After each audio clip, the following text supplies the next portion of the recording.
Now available in paperback and Kindle, All About Marilyn. Learn all about the struggles of a faded former teen sitcom star in this absolutely fabulous 5-star screenplay. Get All About Marilyn in paperback and Kindle on Amazon.com today.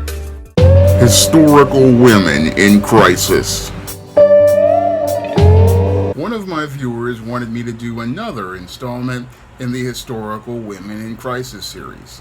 And for this installment of the Historical Women in Crisis series, I'm going to be talking about NBC News reporter Jessica Savitch. All images used in this video are under fair use of United States copyright law of 1976 and are used in conjunction with my commentary. Now, Jessica Savitch was born in February of 1947 and was the oldest daughter of Florence Savitch, who was originally surnamed Goldberger, a Navy nurse, and David Buddy Savitch, who ran a clothing store.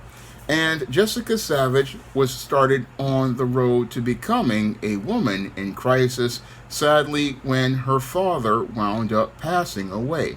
Now, Jessica Savitch had a very close relationship with her father after they got their first television set in 1954, and that's where Jessica would sit and watch the news with her father, and they formed a close relationship together. Unfortunately, Jessica's father had nephritis, an incurable kidney disease, and sadly he wound up passing away in 1959, the day after Mother's Day of that year when Jessica was 12 years old. And I believe this started Jessica Savitch on the road to becoming a woman in crisis.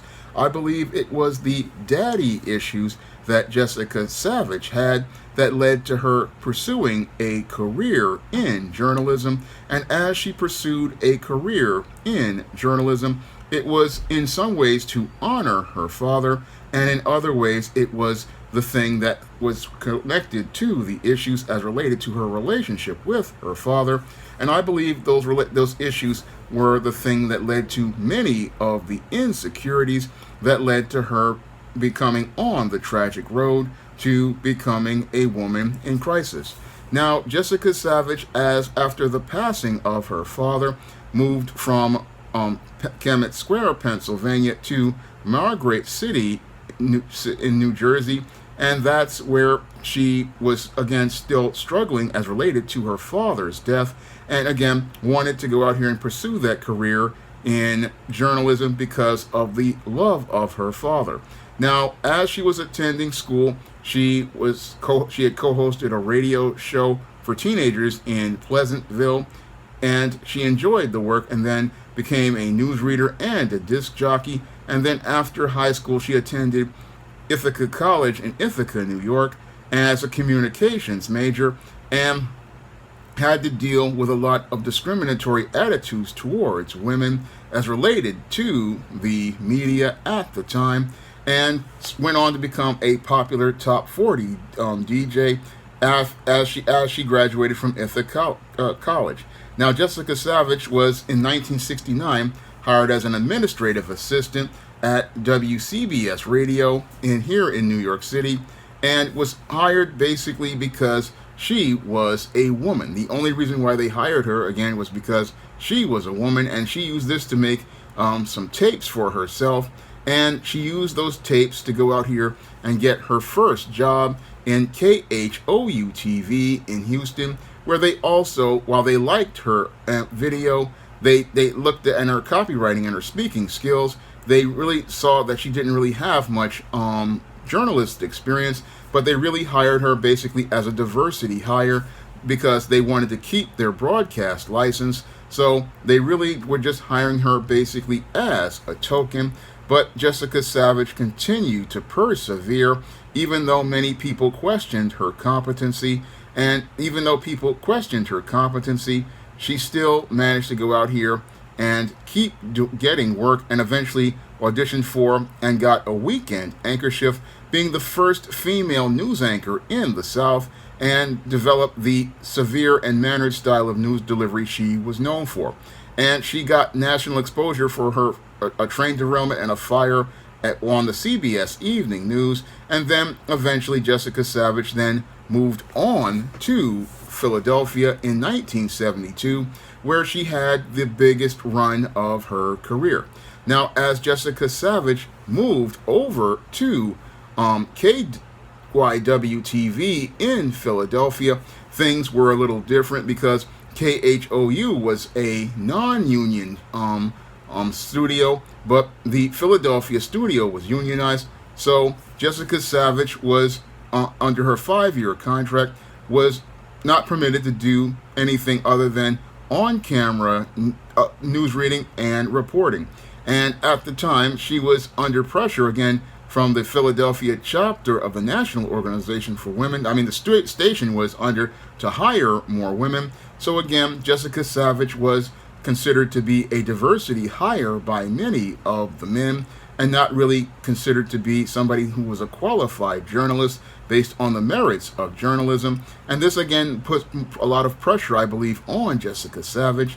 I believe this and the issues as related to her father basically put a lot of pressure on Jessica, and this was put her further on the road to becoming a woman in crisis, because as she was being the first woman on the air, she was dealing with a lot of pressure to go out here and perform at high levels, and she was struggling as related to the network basically just using her as a token in the beginning.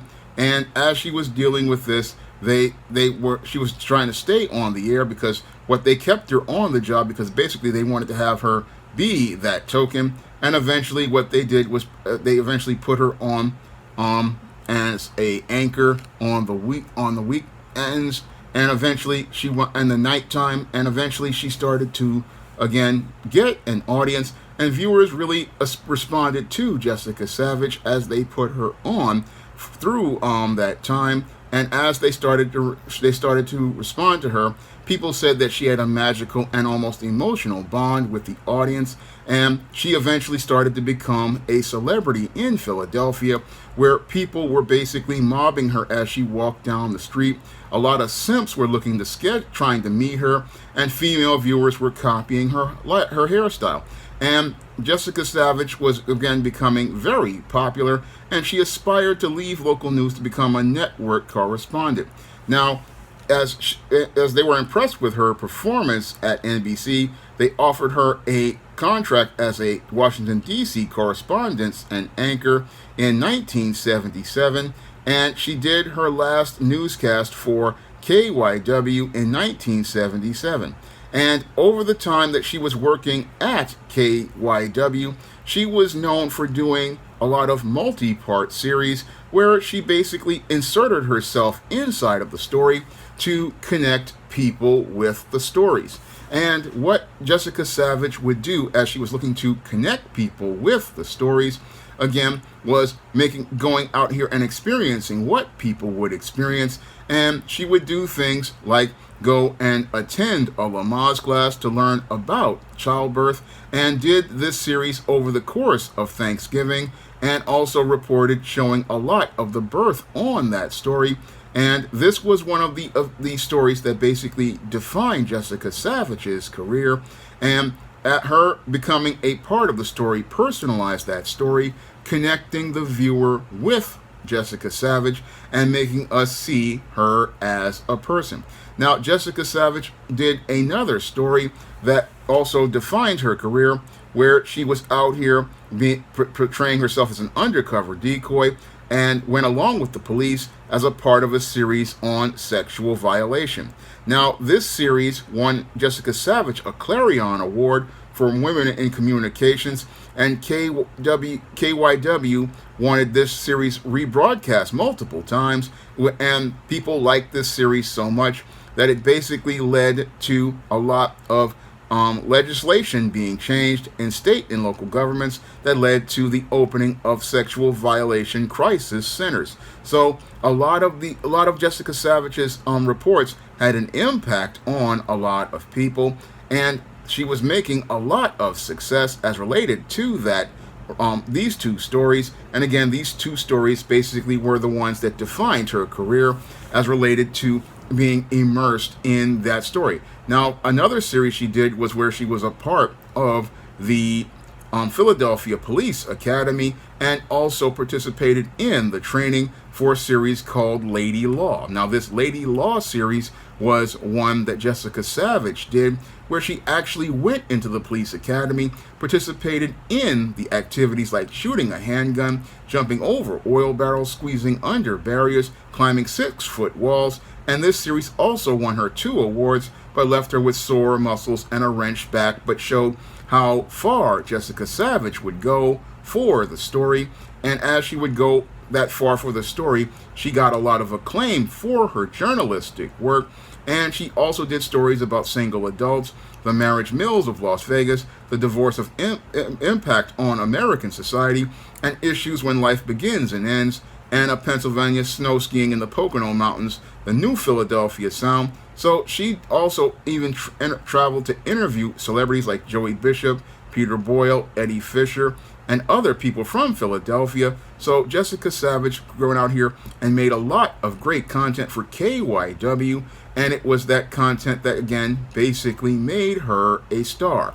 And it was that content that made people on the national level really take a look at her. And as 1976 came along, she got the attention of NBC executives, reporting the debate between Gerald Ford and Democratic nominee Jimmy Carter at the Walnut Theater after an audio line failed, and Jessica Savitch had to fill the airtime. And because she could just go out here and improvise, she was able to fill that airtime and keep NBC from being embarrassed as related to things. Now, there was a bit of a problem that showed that Jessica Savitch was on the road to becoming a woman in crisis as her career was going on. And as her career was going on, and she was near the end of her KYW contract and was planning to leave for NBC, this is where Jessica Savitch basically exploded in a rage. And she exploded in this rage after the pages of her nude script were provided out of order. And as she was exploding in this rage, there was some music played in the background, and it just showed how much pressure Jessica Savitch was under, being one of the first women who was on a national stage. And with that pressure, Jessica Savitch, being the woman in crisis, was basically dealing with a lot of pressure, because that pressure was because she had gone out here and achieved a lot of success. Unfortunately, she still had not really worked through a lot of her daddy issues, and because she had not worked through her daddy issues, she was still under a lot of pressure to perform, because she still had not really resolved the issues as related to her father. And this basically made it where when she exploded in this rage after related to all of this pressure, it just made people start to see her in a negative light as she moved from KYW local to NBC News, and people started to question her competency just like they did in the beginning of her career. Now, Jessica Savitch joined NBC News as a weekend anchor for NBC Nightly News, and this was done because, again, people were criticizing her because of her looks and saying that she really didn't have talent because she really didn't have the background as related to reporting as some people report. However, I have to really question that, because Peter Jennings, the late Peter Jennings, came from Canada, did not even have a high school diploma, and is considered one of the greatest journalists of the 1980s, and is considered to be one of the greatest anchormen over at ABC News.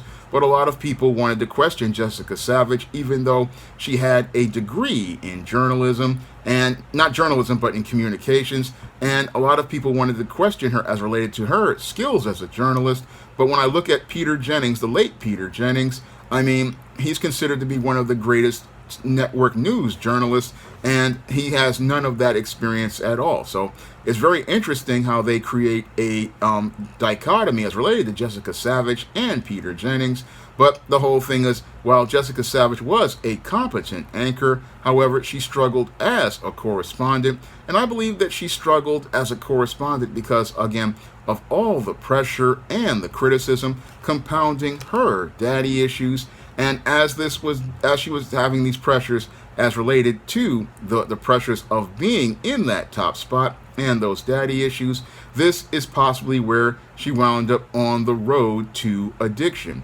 Now, a lot of times, a lot of feminist indoctrinated women, because they have a lot of pressure as related to competing with men and being a part of an extremely sexist time in society. I believe this is one of the reasons why Jessica Savitch basically wound up on a road to alleged addiction, because again, some reports say that she was addicted to drugs, and that it was that addiction to drugs basically put her further down the road to becoming a woman further in crisis. Now, as she was working at NBC News, she was assigned to go out here and be a part of the Senate, and she was struggling as related to this job. And she was struggling as related to this job because, again, it's just a lot of pressure to get the right stories. You're in the middle of places with top politicians, and as you're working with politicians, there's a lot of pressure to make sure that your stories are right and your stories are straight. And Jessica Savitch, again, she had a great personality and a great presence, and was very good at her job as related to her presentation. However, she still had a lot of these pressures, and again, these pressures were getting to her. And further, what compounded these pressures again was when she was just dealing with issues as related to her personal life, because Jessica Savitch was married 2 times. She married first in 1980 to a Philadelphia advertising executive, Melvin Mel Korn, and Mel Korn said that he divorced Jessica Savitch because she had a significant drug problem. And again, the drug problem was basically because she was trying to do this job and compete with men. And as this woman, who it was emotional, was feeling overwhelmed, what she wanted to do was escape all the stresses of this high-pressure job. And this high-pressure job just got to the point where it was basically overwhelming her. And as it was overwhelming her, this was basically the thing that had her further on addiction, because she was already dealing with this marriage to this man in 1980, and her second marriage made things even worse, because in her second marriage to Dr. Donald Payne, her gynecologist, it only lasted a few months, and it ended because of the Payne also had substance abuse problems, suffered from depression, and was also dealing with a terminal diagnosis of cancer. And this was the thing that led to Dr. Payne winding up taking his own life. And Jessica Savitch, who was living in New York at the time, found his body at the house. And she was, I believe, trying to deny her feelings. And as she was trying to deny her feelings, she returned to work at NBC 3 weeks later. And things basically, that's when her life really started to deteriorate, because as she was out here, she then had relationships with many executives like Ron Crenshaw, who had substance abuse problems and allegedly physically abused Jessica Savitch. But this was before she had gotten married. But when she saw the second husband basically lose his life, I believe this is where things really started to take a dark turn for Jessica Savitch, who basically was struggling as related to things in her life. And she was basically at a point where she was headed towards possibly being on the road to rock bottom, even though she had great success as a journalist. She on TV, she was still struggling as related to things as related to her obsession with perfectionism, her obsession with trying to make things absolutely perfect, because again, she was under this pressure to go out here and compete with men. And this is one of the things that exacerbated her situation as related to becoming a woman in crisis, in addition to her daddy issues and the pressures to go out here and try to please her late father. She was still struggling as related to going out here and competing in this job market.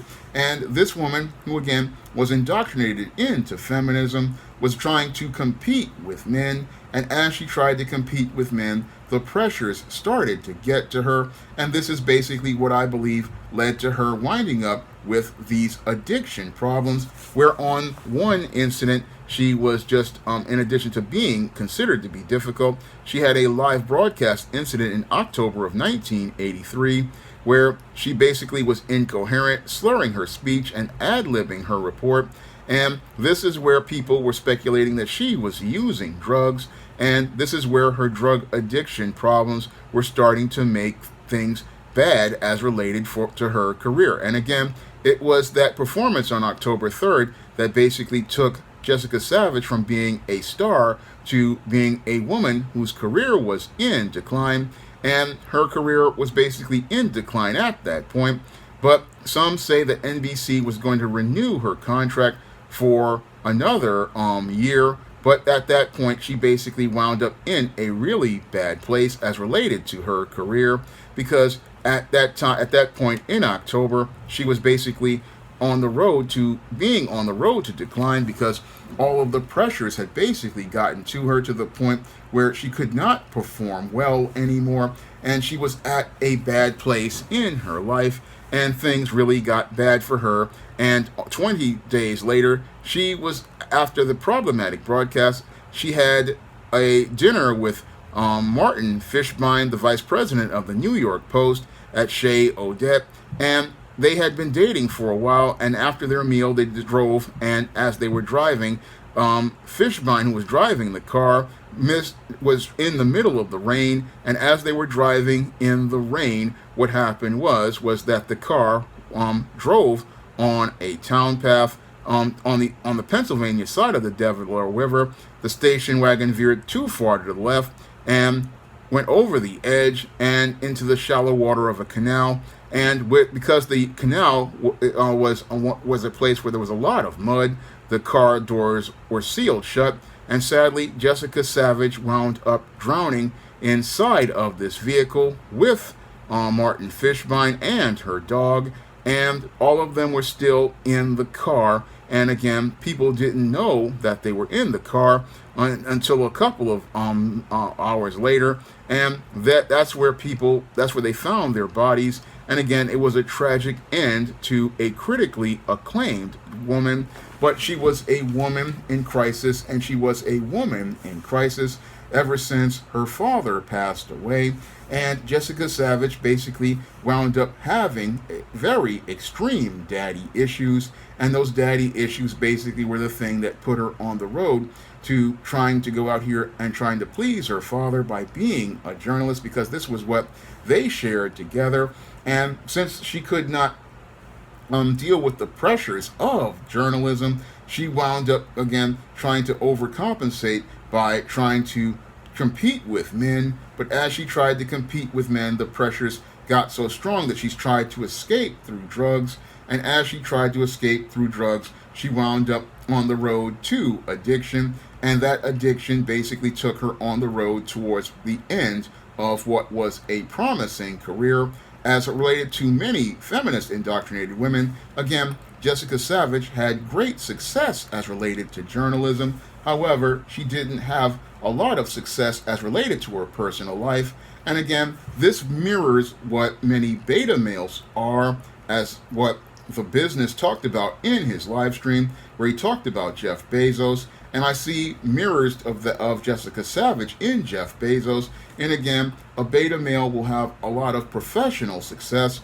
but they don't know how to function in the personal world. And when I think about Jessica Savitch, again, her story basically mirrors that of Christine Chubbuck, another woman who, again, had great education and great success, but because of father issues, did not know how to function in the real world, and her personal life went to the point of such dysfunction that she wound up taking her own life on the air. And Jessica Savitch basically wound up on the same road as Christine Chubbuck. Christine Chubbuck was a woman who was under extreme pressure to go out here and get success. And again, she wanted the success, but her personal life didn't really go well. And this is a pattern I'm seeing with a lot of feminist indoctrinated women. A lot of feminist indoctrinated women, yes, they will have great professional careers, but their personal lives will be in complete shambles because while they're trying to do the work of a man, they feel unfulfilled as women, and because they feel unfulfilled as women, what they do is try to escape through whatever vices they participate in, like in the case of Jessica Savitch, or in the case of a Christine Chubbuck. They become so frustrated that they wind up self-destructing, and that's basically what happened here with Jessica Savitch. She basically wound up self-destructing, and she wound up self-destructing, I believe, in a worse way than Christine Chubbuck, because Jessica Savitch basically was self-destructing all around people, and many people just did not acknowledge the damage that was done to Jessica Savitch as related to her personally. I mean, she was struggling so much, and she had all of this addiction as related to drugs. Her first husband just could not help her. Her second husband was in a dire place where he took his life, and I believe that put even more pressure on her because she saw her second husband kill himself and had to discover his body, and I believe that trauma further drove her into addiction, and that trauma further made it where she possibly was out here to the point where she came on the air on October 3rd, 1983, and basically gave the performance that led to the near end of her career. I mean, this whole incident basically was the nail in the coffin for Jessica Savitch, and while she was struggling again with things, she was trying to get her career back on track, she wound up again tragically losing her life, but she was a woman in crisis as she was going on, and the whole thing is she was a woman in crisis who desperately needed help. Unfortunately, she just did not want to acknowledge that she had problems, and she didn't want to acknowledge she had problems, and sadly, she wasn't able to get help for those problems, and sadly, Jessica Savitch, while she had a great career, never really dealt with the issues that led to her becoming a woman in crisis. Now, if you want to learn more about what leads to women like Jessica Savitch winding up on the road to becoming a woman in crisis, you can pick up my book, The Woman Crisis, on Amazon.com in paperback and Kindle format. You can also find The Woman Crisis at other online booksellers, like on digital formats like Smashwords, the iBookstore, and Google Play. You can also find The Woman Crisis in paperback at other online booksellers like Barnes & Noble, Walmart, and Target. And if you want me to do another story about another historical woman in crisis, you can send a donation to the Patreon, the PayPal, or the Cash App by clicking the links in the description box. That's all I have to say for this installment in the Historical Women in Crisis series. You can comment, rate, and subscribe. Now available in paperback. From the author of the critically acclaimed book, The Man Crisis, comes The Woman Crisis. Learn why so many women have become lost in their quest to have it all in The Woman Crisis. Get your copy of The Woman Crisis in paperback at Amazon.com and online booksellers today. Support Black-owned and Black-operated digital broadcast media. www.niceradionetwork.com. Nice Radio Network, broadcasting 24 hours a day, 7 days a week.